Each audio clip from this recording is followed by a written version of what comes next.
Vous l'avez trouvé, dites Amen. Amen. Si vous cherchez encore, dites j'arrive.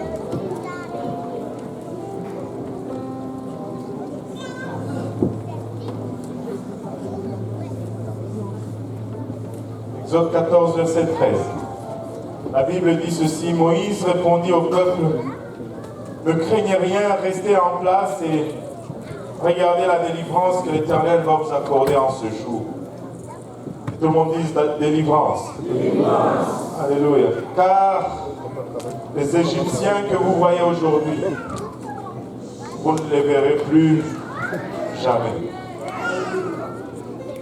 Les Égyptiens que vous voyez aujourd'hui, vous ne les verrez plus jamais. Prions tous ensemble. Père Céleste, nous te rendons grâce encore une fois pour ton amour, pour ta bonté, pour ta miséricorde. Seigneur, merci pour ce que nous ressentons en cette vie. Et nous prions encore que tu nous couvres de ta grâce, Papa. Et que ton sang, Papa, qui a été versé pour nous, ce sang si précieux, Seigneur, lave encore de toute souillure de la chair, de l'âme et de l'esprit. Père, par-dessus toutes choses, que tu nous aides, Seigneur, à saisir les choses spirituelles, car de nous-mêmes, nous ne pouvons pas les saisir, elles sont folies pour nous, qui sommes des hommes naturels et charnels. Père, aide-moi à donner, pas parler de ta part sans crainte ni faveur, ni hésitation, et aide-nous tous ensemble à recevoir, et que cette parole nous conduise jusque dans la vie éternelle. Au nom de Jésus, nous disons tous au nom de Jésus. Au nom de Jésus. Alléluia. Avant de nous asseoir, si nous pouvons juste poser nos vies.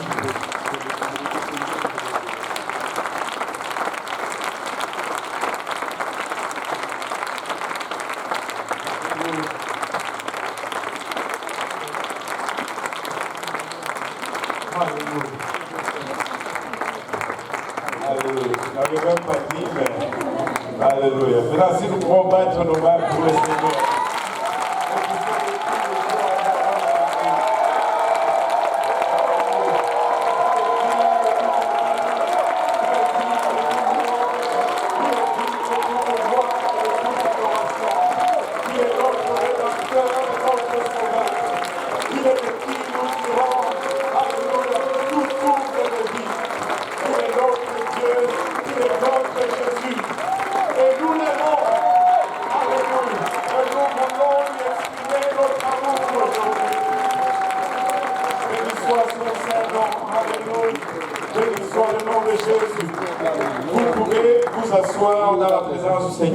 Avant d'aller dans le vif de la leçon aujourd'hui, je ne voudrais pas passer Pâques sans lire ce passage dans Jean chapitre 20.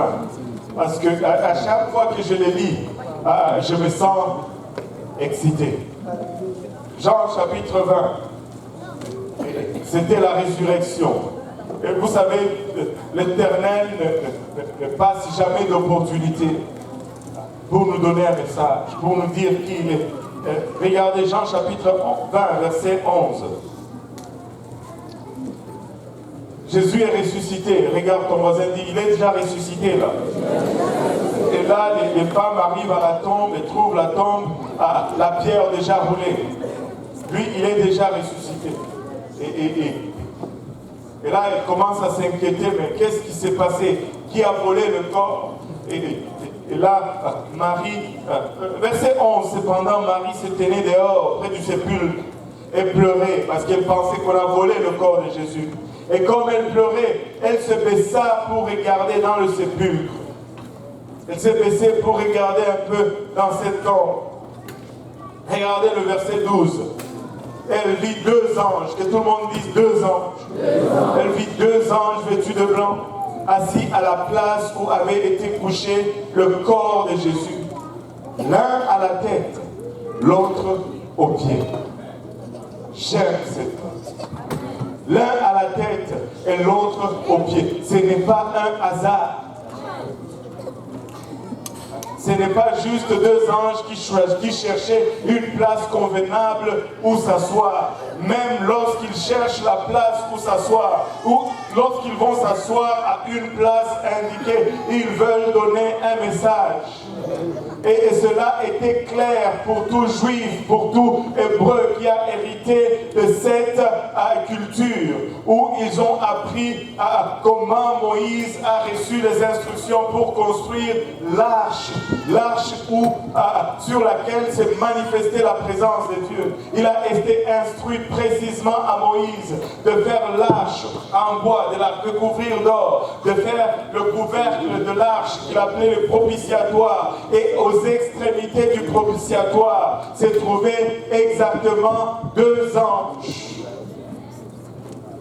Et lorsqu'elle regarde dans ce sépulcre, ce qu'elle est en train de voir, c'est l'arche de l'Alliance. Et l'arche de l'Alliance symbolisait la présence du Dieu vivant. Ce qu'elle reçoit comme message lorsqu'elle voit ces 2 anges assis à chaque extrémité, c'est que la présence qui était au milieu de ces 2 anges était la présence du seul et unique vrai Dieu. Parce que c'est entre les 2 anges où la présence de Dieu s'est manifestée pour parler à Moïse. Jésus-Christ était Dieu manifesté dans la chair.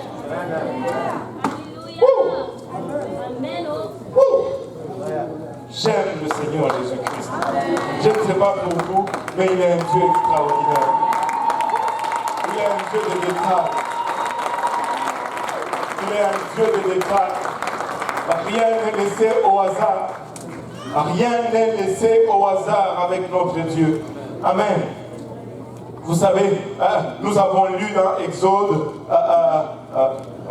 14, verset 13, si je ne m'abuse.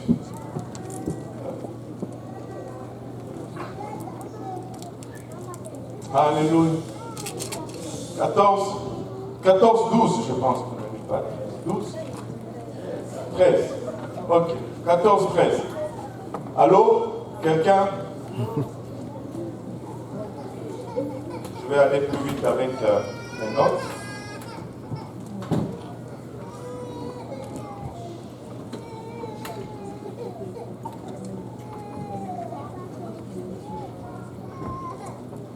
Exode 14, verset 13. Moïse répondit au peuple: ne craignez rien, restez en place et regardez la délivrance que l'Éternel va vous accorder en ce jour.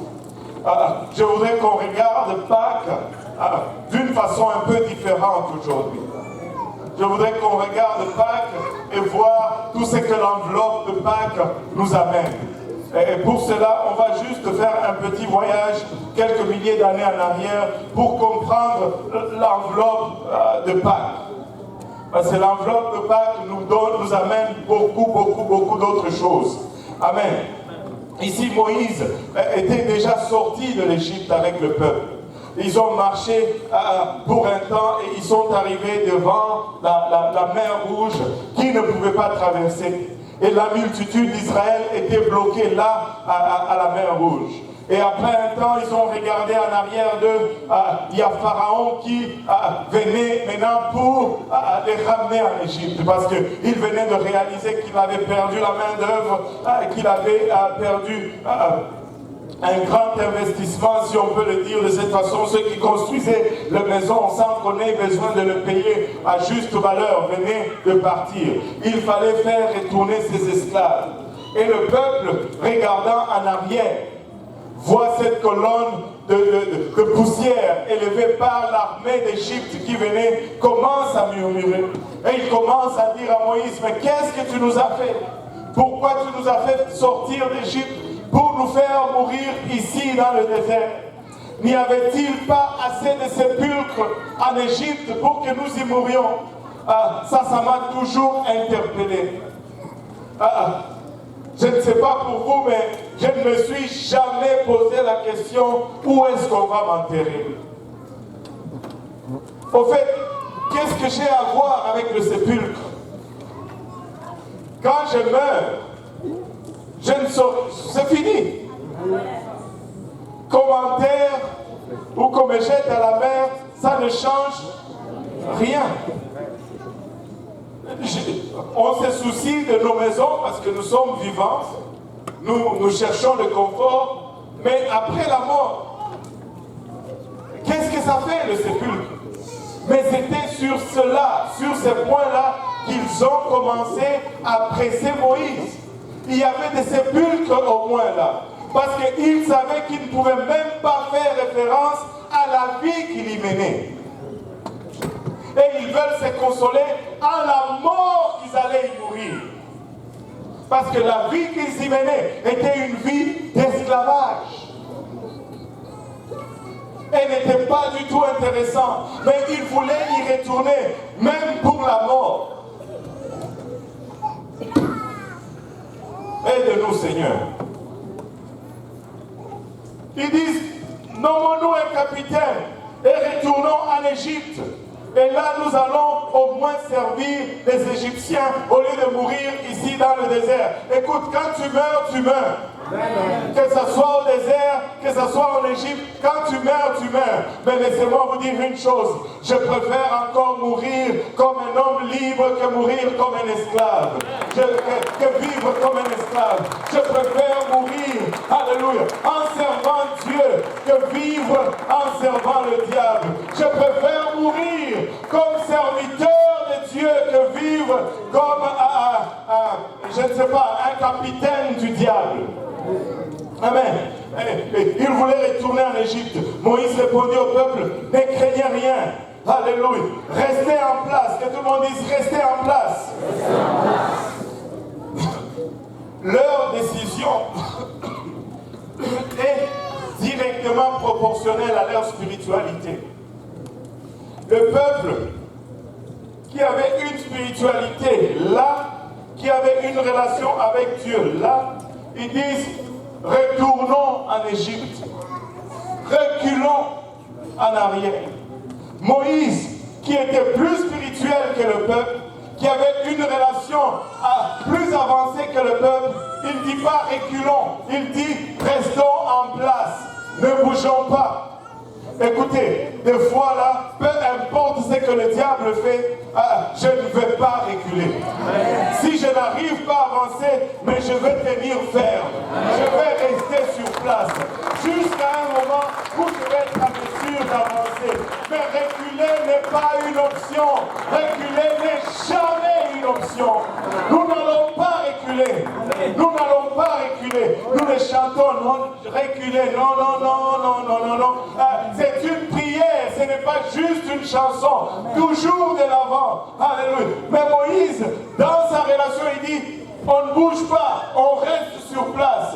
Mais quand Dieu lui parle, au verset 15, l'Éternel dit à Moïse, pourquoi ces cris? Pourquoi ces murmures? Pourquoi ces tourments? Arrêtez de vous plaindre.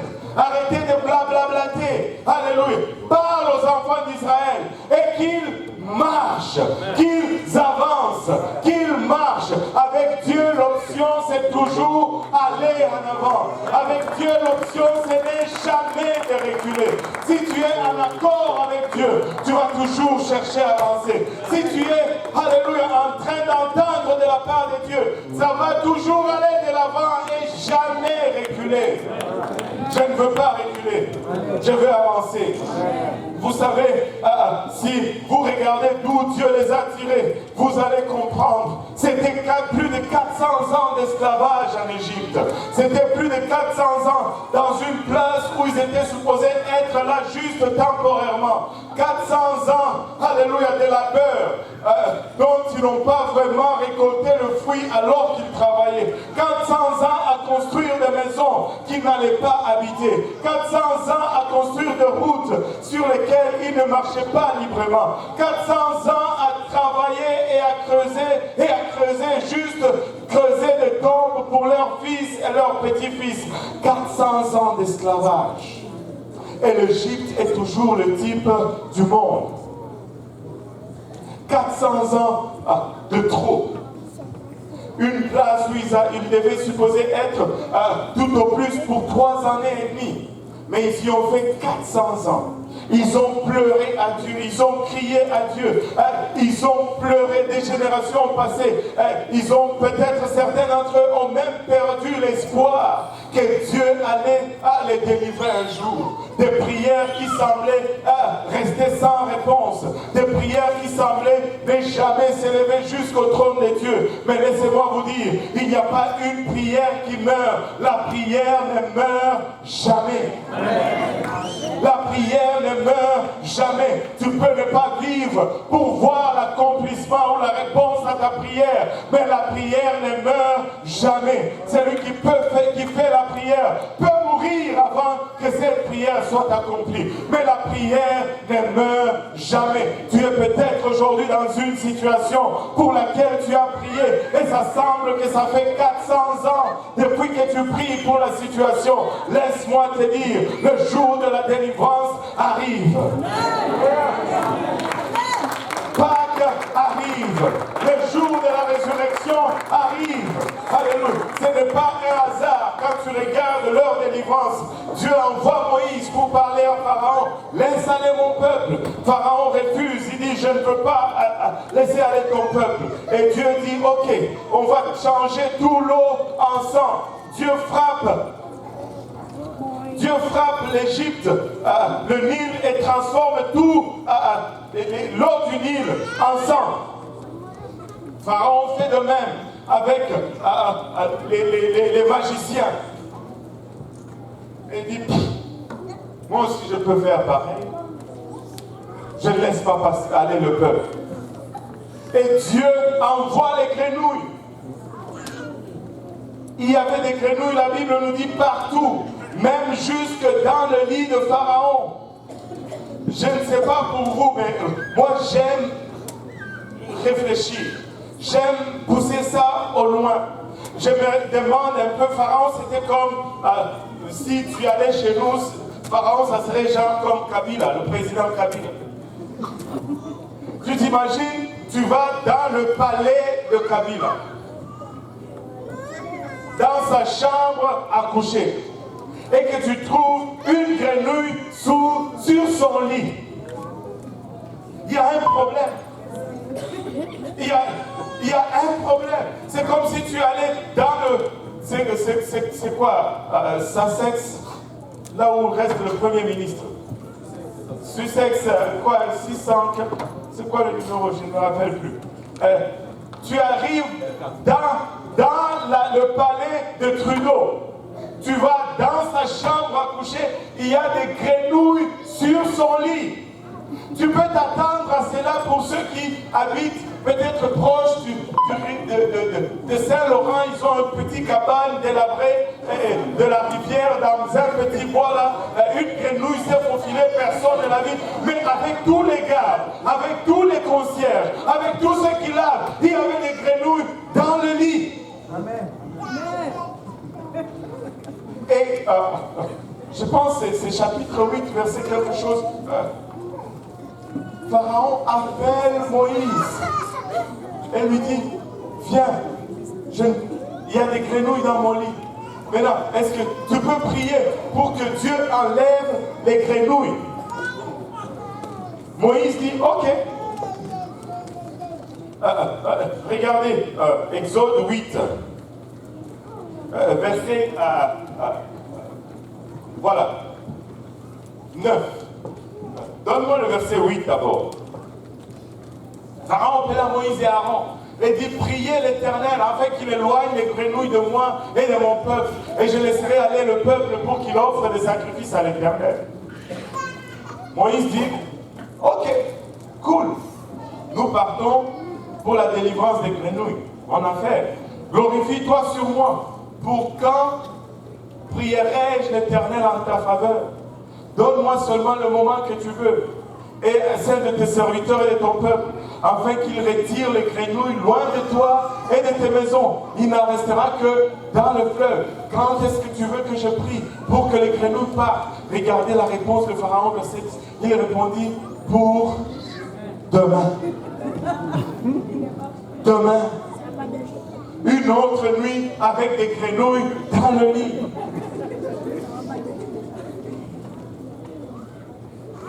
Demain. On peut rire de Pharaon, mais des fois, nous répondons de la même façon.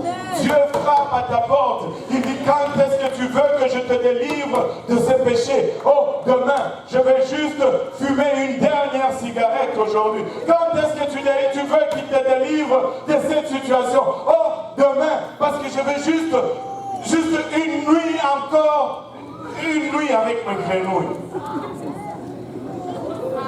Juste une nuit de plus avec mes grenouilles. Non, aujourd'hui c'est le jour de la délivrance.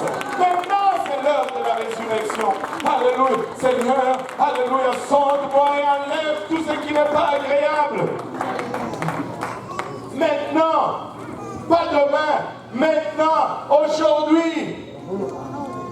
Aide-nous, Seigneur. Après les grenouilles, ces filles de poux, la poussière qui est transformée en poux.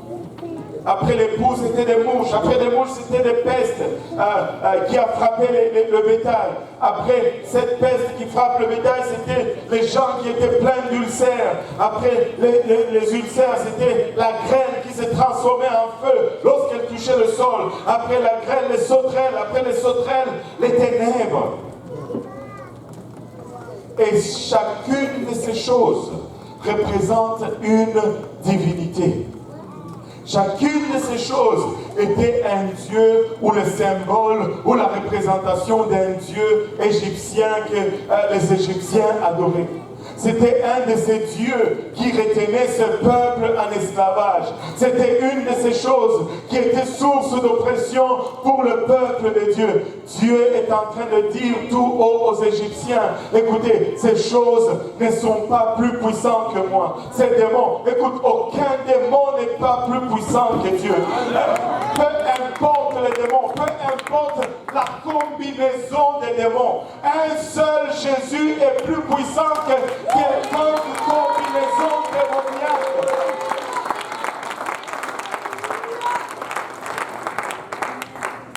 Et il était en train de dire tout haut, arrêtez d'adorer la grenouille. C'est moi qui est Dieu. Parce que les Égyptiens adoraient la grenouille comme Dieu de sexualité ou comme Dieu de fécondité. Écoute, Dieu peut te délivrer même de la sexualité perverse. Il peut détruire ces dieux. Alléluia. Les Égyptiens regardaient le Nil comme source de vie, comme source de provision. Parce que même lorsqu'il ne pleuvait pas, le Nil avait toujours de l'eau. Et c'était le long du Nil qu'ils avaient la récolte qui les servait de nourriture. Écoutez, ne laisse pas le diable te garder en esclavage à cause d'un travail ou à cause d'une provision. Dieu peut te donner mieux que ce que le diable. Il est au contrôle de toutes ces choses. Écoutez, quand il transforme la poussière en poux, le dieu poux pour les Égyptiens était le dieu qui était adoré comme le dieu de la magie, le dieu de l'occulte. Tu n'as pas besoin d'avoir peur de l'occulte ou de la sorcellerie. Il n'était même pas capable, parce qu'arrivé à ce niveau, la Bible nous dit qu'il n'était pas à mesure de reproduire ce que Dieu a fait. Dieu est en train de te dire, ne crains rien, je ne te passe en grandeur, je ne te passe en puissance, je ne te passe en autorité. Alléluia. Il est plus grand, il est plus grand, il est plus grand notre Dieu. Et les sauterelles ont mangé toute la récolte. Alléluia. Mais, tu sais, pendant 3 jours, l'Égypte était dans la noirceur. Et la Bible nous dit que personne ne se levait même de sa couche. La noirceur était tellement lourde que tu pouvais la prendre avec tes mains.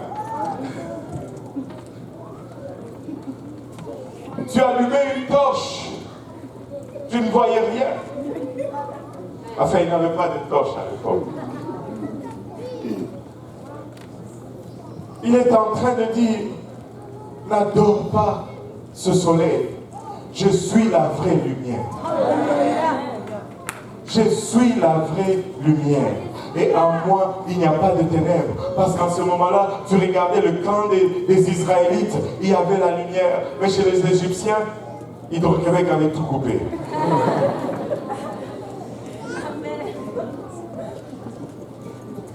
après avoir brisé toutes ces malédictions, après avoir déjoué toutes ces divinités, la dernière,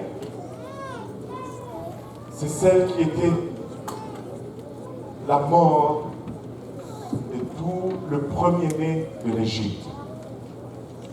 Tous les premiers-nés, toute famille égyptienne qui n'avait pas le sang sur la porte sont décédés. Non seulement les hommes, mais même les animaux de cette maison. S'il y avait un chien et qui avait des enfants, qui avait des chiots, le premier-né de ces chiots mourait également. Si c'était des chats, le premier-né des chatons mourait également. Si c'était des poussins, le premier poussin qui était sorti de son œuf, là, il meurt ce jour-là. Parce que et les animaux et le peuple étaient frappés. Mais celle-ci vient me parler encore plus. Parce que, premièrement, l'Égypte regardait ces pharaons comme des divinités.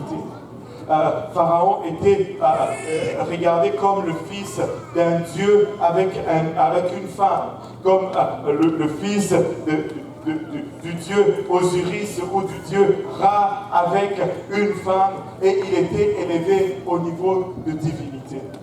Et je pense que c'est une des choses que nous combattons le plus dans notre temps aujourd'hui, où le moi monte au-dessus de tout, où tout, on est trop tourné sur nous-mêmes, on se regarde comme des dieux nous-mêmes, on se regarde comme des divinités.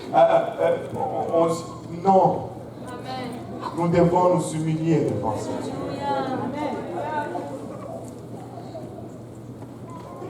Il a exposé celui-là, mais avec celui-là, il a montré qu'il peut vaincre la chose qui nous effraie tous, c'est-à-dire la mort. Parce que alors que les Égyptiens qui n'avaient pas de sang étaient frappés de mort, les Israélites qui avaient le sang, la mort ne les a pas touchés. Dieu est venu pour vaincre la mort. Et ça, c'est ce qui précédait, c'est tout le symbolisme qui précédait l'image. On a parlé le dimanche passé de ce Dieu qui fait des choses en image ou en type. Il est un Dieu spécial. Il a toujours cette façon de faire des choses en deux temps. L'Ancien Testament, le Nouveau Testament. Il va commencer par l'ombre et il va nous donner la chose réelle par la suite. Mais laissez-moi vous dire, la chose réelle est toujours mieux que l'ombre. Je suis plus beau que mon ombre.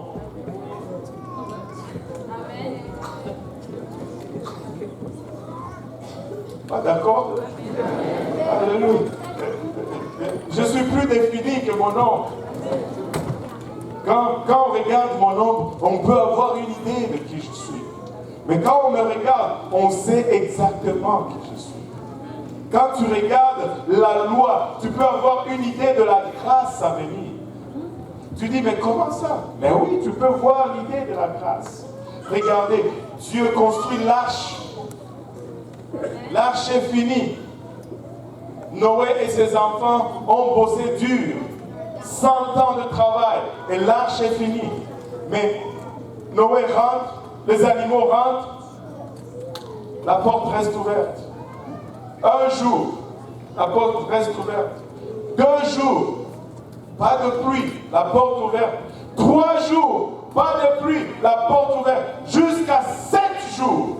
7 jours durant lesquels Dieu a attendu que quiconque voulait pouvait rentrer dans cette arche sans avoir même contribué à la construction. Mais personne n'est rentré. La grâce est là. 7 jours d'attente. Dieu n'était pas... Tu ne peux pas me dire que Dieu était en train de produire le déluge. Non, le déluge était prêt. L'arche était prête. Mais 7 jours durant lesquels l'arche est restée ouverte. Et quiconque pouvait juste entrer et être sauvé, mais pas une seule personne. On peut voir la grâce partout à travers la loi. Mais là, c'est l'ombre. Mais quand nous venons dans le Nouveau Testament, oh, nous avons le réel. Peu importe ce que tu as fait, peu importe, alléluia, le maître qui règne sur ta vie, tu peux aller jusqu'à la mer Rouge. Il ne peut pas traverser cette mer Rouge. Écoute, Pharaon était à mesure de les poursuivre jusqu'à la mer. Jusqu'à la mer. Israël est passé, Pharaon est resté. Amen. Oh.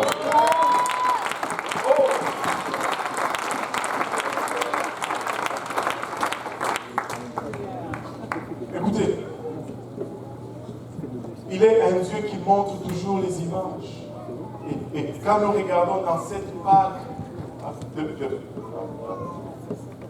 de l'Ancien Testament, cette Pâque qui est ombre des choses à venir, il a brisé toutes ces choses.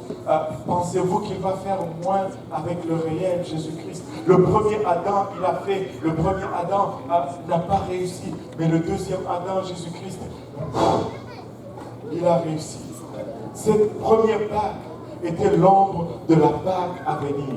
Le Seigneur est venu, il est rentré dans ce corps de péché comme nous, un corps de la même nature que nous. Jésus avait faim, Jésus n'avait pas un corps glorifié, il n'a pas triché. Il a vaincu la mort dans un corps comme le nôtre pour que nous puissions la vaincre dans notre corps.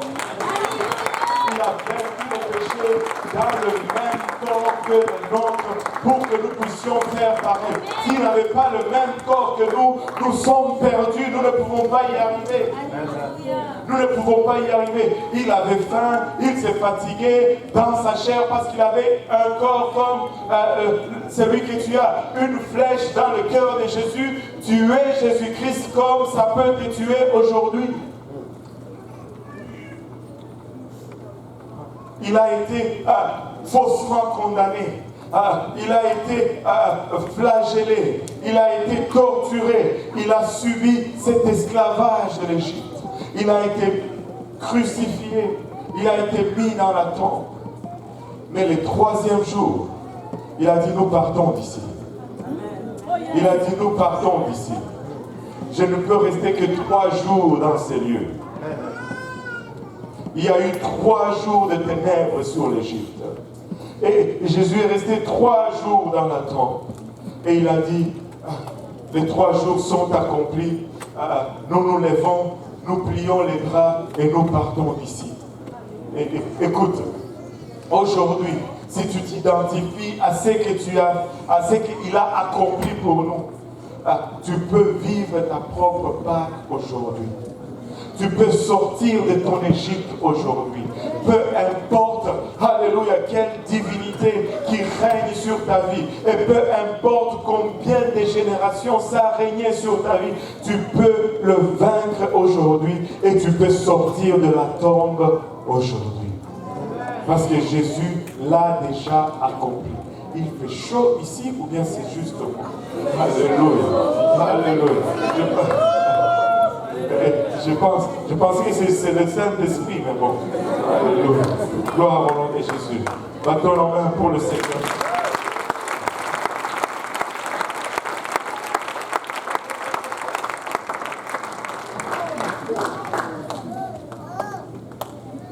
Écoute, tu n'as pas besoin de vivre dans l'esclavage de l'Égypte perpétuellement. Dieu a instauré la Pâque. Et il a montré le chemin.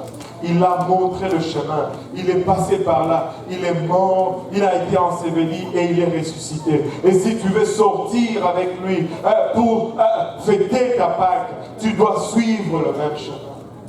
Tu dois mourir, tu dois être enseveli et tu dois ressusciter. Il y en a qui veulent déjà fuir. Parce que j'ai dit tu dois mourir. On ne va pas te tuer littéralement. Amen.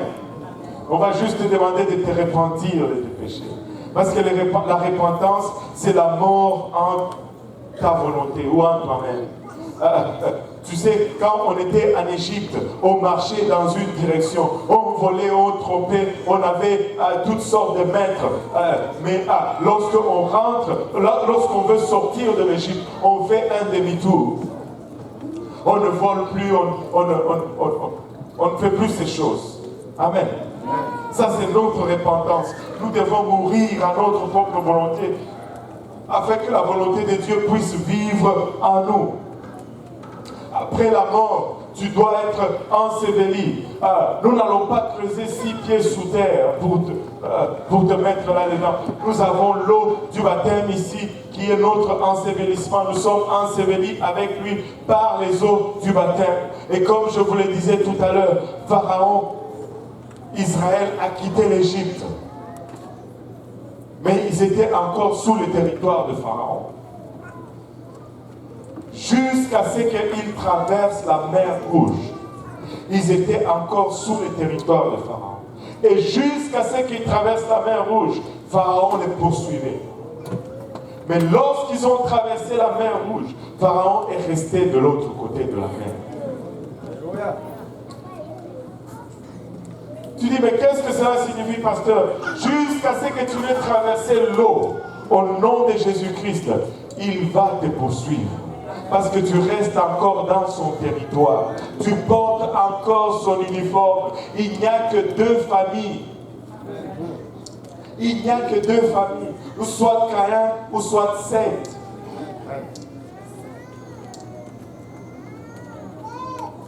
Il n'y a que 2 noms. Ou soit Jésus-Christ, ou soit l'autre.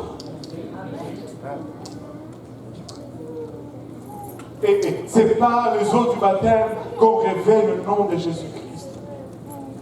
Et quand tu traverses, tu changes de territoire. C'est pourquoi quand tu traverses, tu n'es plus sous sa juridiction. Et ta vie devient bouleversée. Parce qu'avant de traverser, tu portais son uniforme. Tu étais dans son camp. Mais quand tu traverses, tu changes d'uniforme. Le sang de Jésus-Christ, le sang de l'agneau qui était mis sur les portes, le sang de l'agneau te rencontre dans l'eau. Tout, oh, il est un Dieu de symbolisme fort. Tu sais, regardez un peu. Quand le sacrificateur, dans le plan du tabernacle, souvenez-vous, rappelez-vous du plan du tabernacle. L'autel de sacrifice ou l'autel des holocaustes, la cuve des reins avec l'eau dedans, et puis la tente d'assignation. Amen. Quand tu venais avec ta brebis à l'autel, le sacrificateur égorge la brebis. Amen. Il prend le sang, il met sur les cordes de l'autel. Amen. Et il prend le sang, il met un peu sur toi, et il verse le reste du sang sur l'autel. Et quand il part de l'autel, où est-ce qu'il va? À la cuve. Et là, qu'est-ce qu'il fait? Il se lave. Et le sang de la brebis se trouve dans l'eau. C'est pourquoi Jésus est venu avec l'eau et le sang. L'eau et le sang. Alléluia. Mais tu dis, oh, mais pasteur, où est le sang? Où est-ce qu'on va trouver le sang de Jésus-Christ?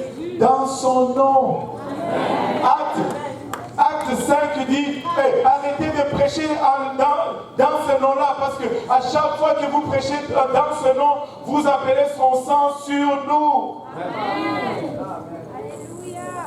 Quand on te baptise, on invoque le nom de Jésus-Christ, on appelle le sang de Jésus. C'est pourquoi il est impératif de descendre dans l'eau, dans le nom.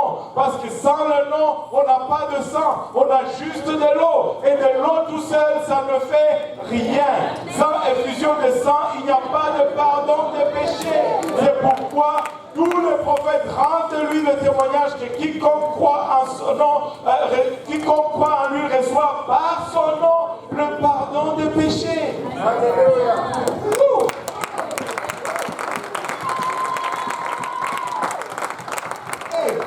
La parole de Dieu est logique. Tu ne peux pas la court-circuiter. ça va de pain, jusque dans l'eau. Et là, tu rentres. Lorsque tu rentres dans l'eau, on y mélange le nom. Alléluia. Toi, tu sors et le péché reste. Amen. Le sang prend la place du péché sur toi. Amen. Alléluia. Et quand tu viens en avant ici et que tu lèves les mains, on prie pour toi comme il y en a eu 3 aujourd'hui. Tu reçois le baptême du Saint-Esprit avec l'évidence de parler en langue. Quand l'Esprit de Dieu rentre en toi, tu vas parler en d'autres langues. Cette langue-là va aller. Tu ne sais plus là. Mais c'est le Saint-Esprit. Ça ne fait aucun sens. Mais bien sûr, Dieu n'a jamais dit que ça allait faire du sens. Dieu a dit que sagesse pour les hommes, c'est folie pour Dieu. Et Dieu a choisi les choses folles du monde pour confondre les sages. Ces passages, ça ne fait aucun sens. C'est inintelligible. Oui, il a dit c'est par des langues barbares qu'il va parler à travers ce peuple. Il a dit que c'est par une bouche, c'est par des lèvres balbutiantes et une langue tremblante qu'il va parler. Et c'est ça, c'est le Saint-Esprit. Et quand tu le reçois, tu parles en langue. Écoute, les gens disent, est-ce que je dois parler en langue pour recevoir le Saint-Esprit? Donc tu l'as à l'envers.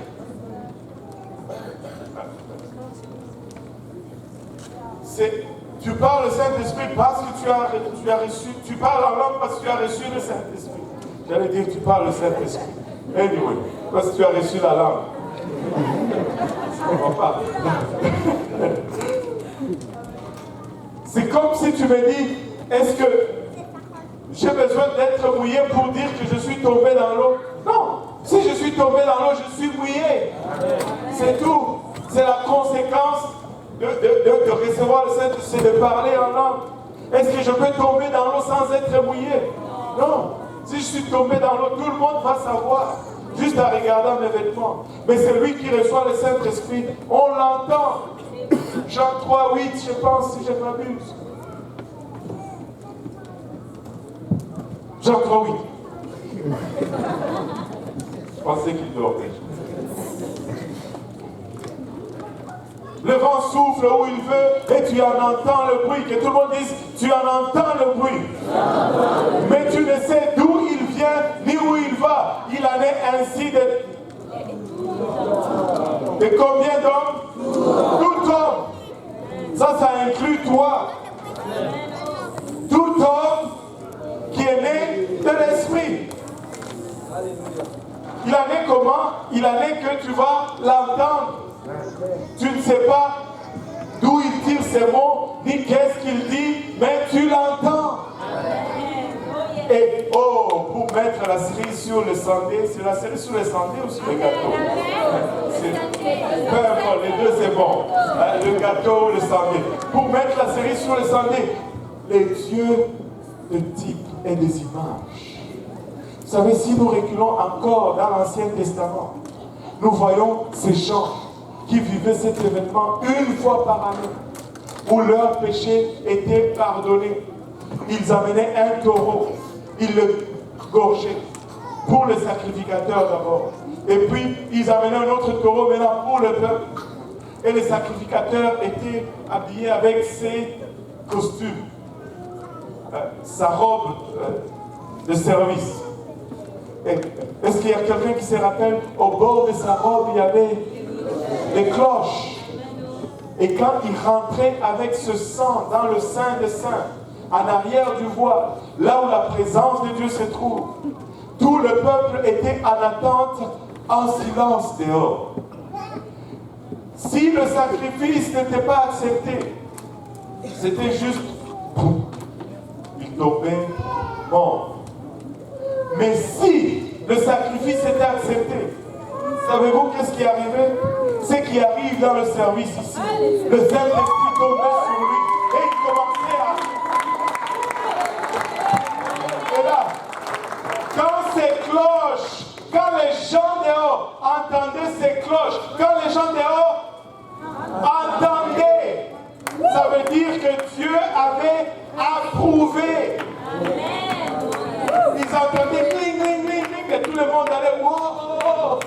chose. Quand quelqu'un commence à parler en langue, tout le monde, la même chose. Maintenant, c'était l'ombre.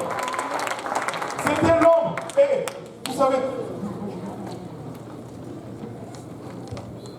allez regarder votre vieux encyclopédie. Vous vous rappelez des vieux encyclopédies qu'on en avait 24 là dans la maison? Et c'était toujours plate d'aller sortir pour chercher. Si vous allez chercher là-dedans, cherchez cloche. Et regardez les définitions des parties de cloche. La cloche est constituée d'une jupe. Et le bord de la jupe de la cloche, on appelle ça les lèvres. Et vous savez, les glong qui pendent dans la cloche, dans le vieux français, on appelle ça la langue. Lèvres tremblantes et langue balbutiante.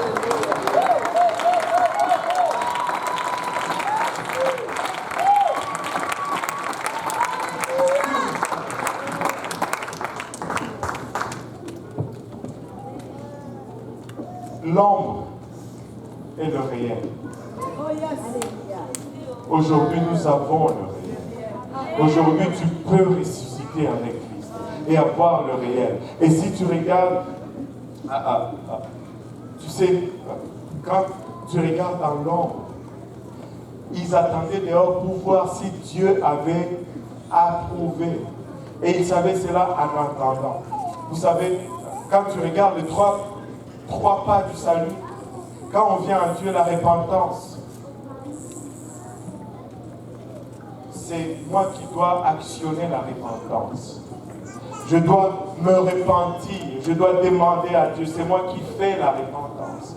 Le baptême d'eau, c'est la responsabilité de l'Église qui le fait.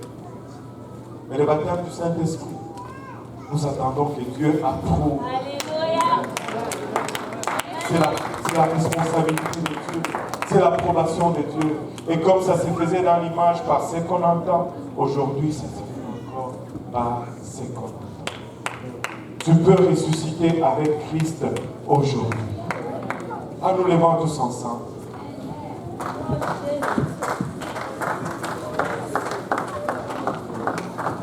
Il est le seul Dieu sage. Il est le seul Dieu qui est ressuscité. Il est le seul qui peut te donner la vie éternelle aujourd'hui. Et tu peux avoir son approbation aujourd'hui. Si nous pouvons fermer nos yeux juste pour un moment, on va se repentir tous ensemble.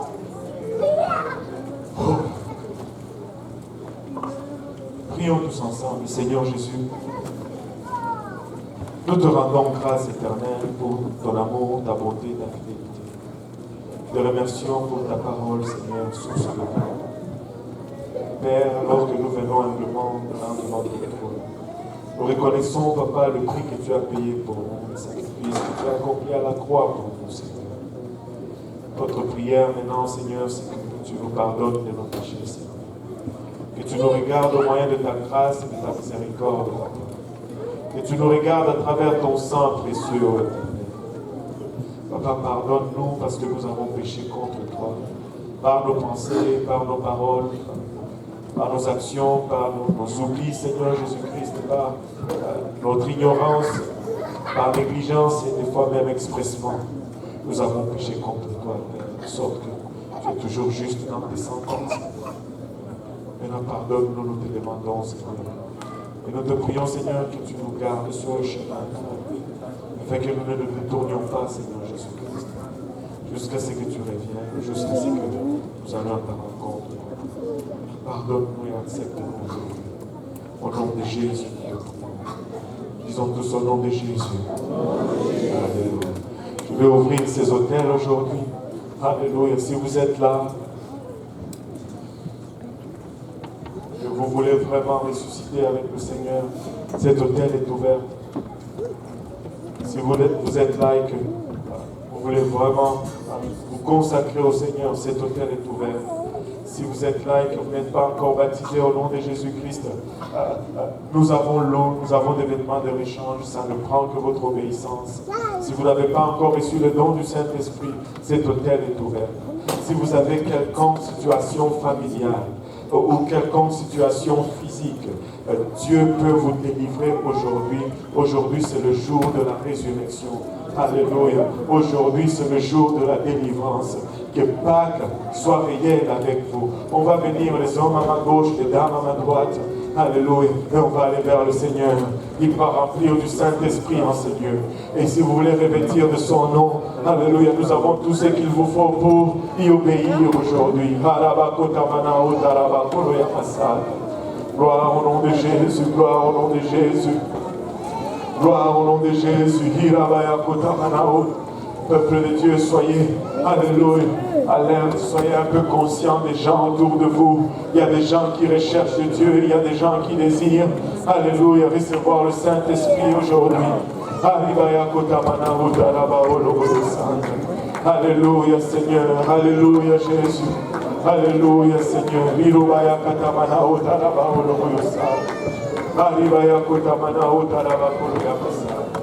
Alléluia Seigneur, alléluia. Notre Dieu est là. Alléluia.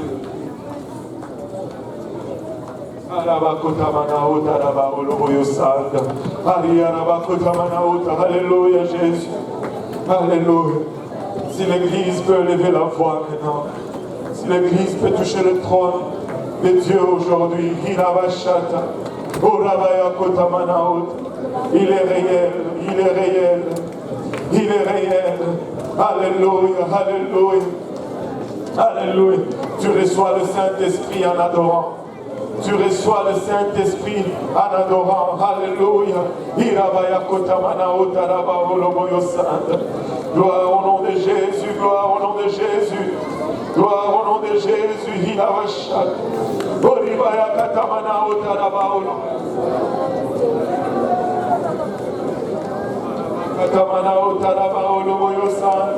Alléluia Seigneur, alléluia Jésus, alléluia, alléluia Seigneur. On se laisse aller dans la présence du Seigneur, on se laisse aller dans sa sainte présence aujourd'hui. Et si vous êtes là et que vous n'êtes pas encore baptisé, nous avons l'eau, nous avons des vêtements de rechange. Ça ne prend que votre obéissance. Alléluia Jésus, alléluia Seigneur, alléluia.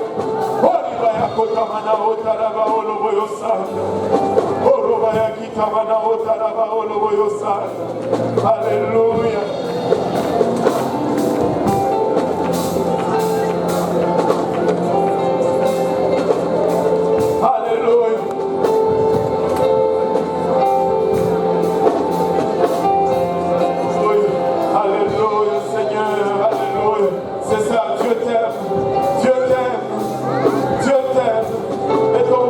Pas loin de toi aujourd'hui. Alléluia.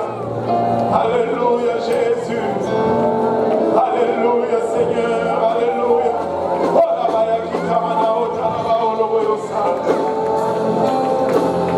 Alléluia Jésus. Alléluia Seigneur. Alléluia. Oui Seigneur. Oui Seigneur Jésus.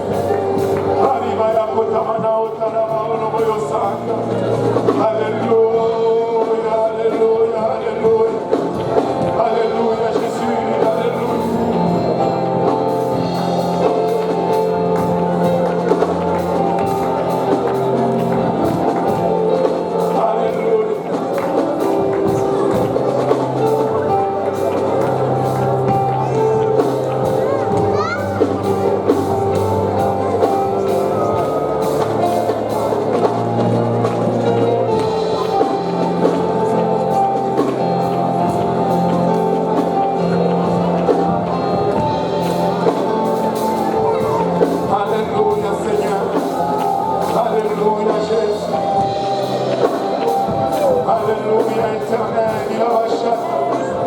Dieu est en train de verser de son esprit dans cet hôtel.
Jésus.